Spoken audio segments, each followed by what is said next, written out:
Bonjour et bienvenue dans ce 14e Booktube. Je suis ravie de vous retrouver pour vous présenter un roman que j'ai fini hier.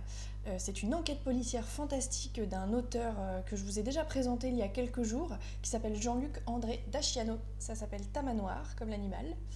Et c'est son nouveau livre qui est sorti ce mois-ci aux Forges de Vulcain. Toujours merveilleuse maison d'édition. Et je l'ai fini avec beaucoup d'excitation et de délectation. J'avais hâte de vous le présenter. Je vous avais dit chronique bientôt, et bien chronique aujourd'hui. Voilà. Donc une enquête policière fantastique et ça se passe le début au Père-Lachaise, cimetière du Père-Lachaise à Paris. Et au Père-Lachaise sont retrouvés 3 cadavres, dont 2 représentants d'une association de réinsertion pour les sans domicile fixe et les sans-abri. Truc inédit, parmi ces 3 cadavres aussi se trouvait celui de Papicha. Papicha, c'est le surnom donné à un clochard du coin qui dort dans un tombeau entouré de plein de chats. Et qui était un peu devenu la mascotte de certains visiteurs du coin. Sauf que voilà, Papicha, après avoir été tué, se relève et s'en va. Voilà. Donc c'est un peu étrange, et du coup il disparaît, et ça commence à inquiéter les gens qui avaient l'habitude de le voir, tout ça, tout ça. Et cette affaire très très étrange va beaucoup intéresser le Tamanoir. Le Tamanoir, c'est un enquêteur complètement anarchiste qui n'a pas de patron, qui a plus l'habitude de remuer le foin et de foutre le bazar dans une affaire et de faire sa propre justice un peu comme il veut, sans plan précis. Et en fait, son vrai prénom c'est Nathanaël, mais il se fait surnommer le Tamanoir parce que, comme l'animal, il a un très long nez et il a sa main gauche qui a des grands ongles. Et le Tamanoir a des grandes griffes. Donc voilà, c'est pour ça qu'il est surnommé ainsi.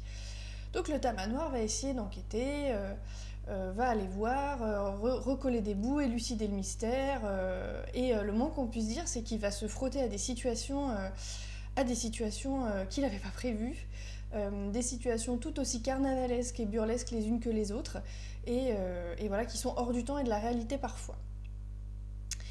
Il est incroyable. Si je pouvais résumer ce bouquin, c'est un trip sous acide, mais sans la redescente. Voilà. Donc vous y retrouvez bien la patte de l'auteur. Voilà, donc Tamanoir va se retrouver donc aidé de 2 de ses amis, enfin sa chérie d'amour qui s'appelle Coventina, et qui est sacrément goyarde, qui a plus d'un tour dans son sac, et qui va pas, enfin, qui est super, qui est un chouette personnage, et d'un ami à lui, un Italo-marseillais hyper ancien entraîneur de boxe, je crois, qui se travestit et qui manie la grosse artillerie et les armes puissantes comme personne. Voilà, donc déjà avec ce petit éventail de personnages, vous vous rendez compte que quand même c'est une enquête policière que vous ne verrez pas 2 fois, enfin, c'est quelque chose d'assez inédit. Vous avez un vocabulaire hyper gouaillard, vous avez des références à plein de choses, vous traversez les rues de Paris, c'est super super chouette. Et vous avez vraiment des situations complètement incroyables. Moi je me suis beaucoup bidonnée. Mais ce que j'ai trouvé très chouette aussi, c'est que vous rigolez, mais derrière cette enquête policière très drôle, vous avez quand même, moi je trouve qu'il y a une analyse très fine sociale de la perception que notre société elle a des communautés marginalisées telles que les migrants et les SDF du coup, et les sans-abri. Voilà, donc vous rigolez 90% du roman, puis les 10% restants, vous prenez une sacrée claque parce que vous avez quand même voilà, une analyse très fine, une dénonciation sans en être vraiment, dans le sens où c'est pas sous forme de jugement, c'est juste un constat de certaines choses, pris à contre-pied par certains personnages, et amené de façon assez innovante, je trouve. Et voilà, et c'est pas sans rappeler, donc je fais un petit coucou à ma collègue Elise qui est en train de lire Souviens-toi des monstres et qui m'a dit qu'elle aimait beaucoup. Et il y a beaucoup de. Vous allez visiter des enfers un peu similaires, vous allez avoir des personnages, et notamment un qui rappelle un personnage, je trouve, de, de Souviens-toi des monstres, un diable qui rappelle Rasputin, le personnage dans Souviens-toi des monstres, qui est très très drôle.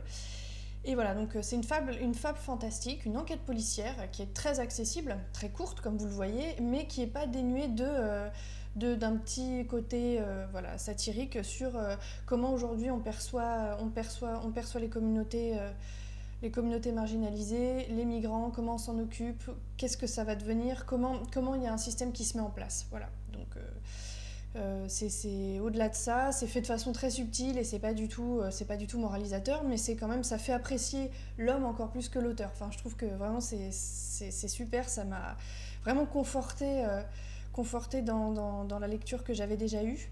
Et si vous voulez vraiment vous faire péter le cerveau, mais de façon hyper saine, si vous voulez vous retrouver dans des situations complètement que vous auriez même pas imaginées, ouais, sous drogue, vous allez voir, c'est vraiment hyper jouissif. C'est une lecture hyper jouissive. Donc je vous en dis pas plus parce que faut surtout pas spoiler, faut surtout pas vous gâcher le plaisir, mais vous allez vraiment passer un bon moment. Donc je vous le conseille, comme je vous conseillais Souviens-toi des monstres. Et surtout faites-vous plaisir et si vous le lisez, donnez-moi certains retours, je serais ravie de savoir ce que vous en avez pensé. Et voilà. Sur ce, comme d'habitude, je vous souhaite une très bonne journée encore ensoleillée, on a de la chance, mine de rien. Et je vous revois demain pour un nouveau booktube. Au revoir.